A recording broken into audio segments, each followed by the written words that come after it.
Buongiorno cari amici, benvenuti anche oggi a una live splash del vostro maestro veneziano. Oggi parleremo di nessuno deve venire dentro casa vostra a comandare al vostro posto. Cioè nessuno deve riuscire a mettere dentro nella vostra mente, nel vostro cervello, informazioni che possono deviare il vostro karma o la soluzione di una vita tranquilla fra le vostre mura. In altre parole, dovete gestire la stalla. È un metodo metaforico, no? Però prima di fare questo, il vostro maestro veneziano vi chiede di iscrivervi al canale di YouTube di Hildegarda, il canale YouTube del vostro maestro veneziano, di venirci a trovare nei nostri gruppi social. In Face stiamo lanciando o rilanciando due gruppi casti sacerdotali e radionica, radiestesia, tarologia ed ermetismo. Nell'ultimo siamo più di 1400. I link sono sotto qui in descrizione per poterci raggiungerci e iscrivervi. In più abbiamo il famoso sito capitano.artervista.org che ho creato dal 2015, ci sono più di 20 ebook di radionica radiestesia, ne hanno scaricati già 150.000 con tanto di istruzioni, quadranti, circuiti e il Marietto ha donato all'umanità più di 2 milioni di circuiti radionici e quadranti radiostesici, gratuiti, lo sottolineo gratuiti.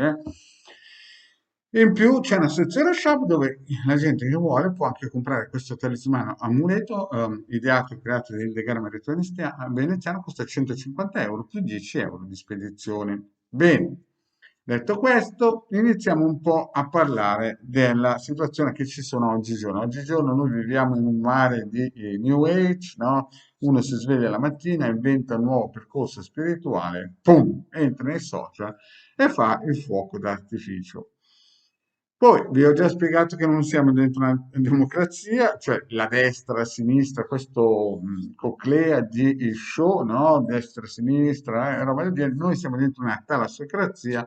Dal 1945 abbiamo avuto il cappello degli Stati Uniti che voler volare si stanno dando una vita dignitosa. Vi ho già parlato che dentro questo grande show, no? Noi facciamo finta di essere destra e sinistra, ma alla fine vogliamo vivere bene come tutti. Però in casa c'è una cosa molto importante. In casa noi tutti, e lo ripeto, tutti, da New Age, Santoni, dormiamo, lo ripeto, dormiamo. E la cosa più importante è che il 30% della nostra vita noi lo passiamo a dormire, cioè esce da strada e chi no. E la cosa più importante è dove dormiamo. Allora, la prima cosa che si fa durante una indagine radiestesica è il sottosuolo, le varie linee energetiche che ci possono colpire di notte, ma ancora più importante è il materasso.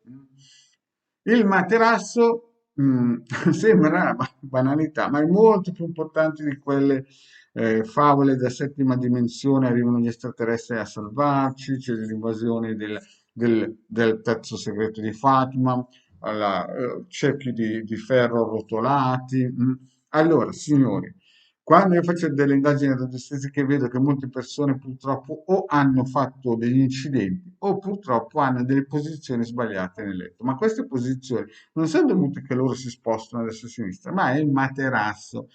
Quindi la regola aurea per iniziare è avere un materasso che sia un materasso decente, che vi dia la possibilità di dormire in modo che il vostro corpo sia sempre, in un certo senso, messo nelle migliori condizioni possibili per risvegliarsi sano e fresco. Se non attivate questo meccanismo, già 30% della vostra vita va a farsi, avete capito dove va a farsi?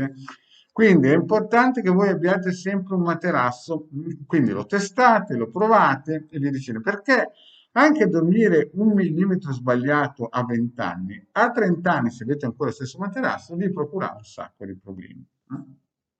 E di conseguenza andrete a cercare magie, mica magie in giro a destra e a sinistra, dottori e mica dottori, per il fatto solo che il materasso è sbagliato. Io un giorno ho fatto una domanda così a un fisioterapista bravo e mi ha detto no, il materasso non è indifferente. Invece no, perché chiunque è andato in un albergo dove non c'era un materasso che era messo o fatto in un certo modo, chiaramente si è rovinato tutta la vacanza. Questo è solamente un esempio. Oppure ci sono persone che hanno questo materasso da tanti anni e pensano che tutti i materassi siano così perché non ne hanno mai comprato uno nuovo e di conseguenza arrivano a 40 anni distrutti con la schiena storta, con vari emicrani e via dicendo. E tutti i chakra sono storti. Allora, è chiaro che bisogna avere una forza finanziaria per comprarsi un materasso idoneo, perché finché si ha 20 anni il corpo si ricostruisce bene, ma dopo i 20 anni è chiaro che il recupero è nettamente più difficile. Bene, cari amici, grazie di avermi ascoltato e alla prossima da vostro non materasso Marietto. Grazie, alla prossima, ciao.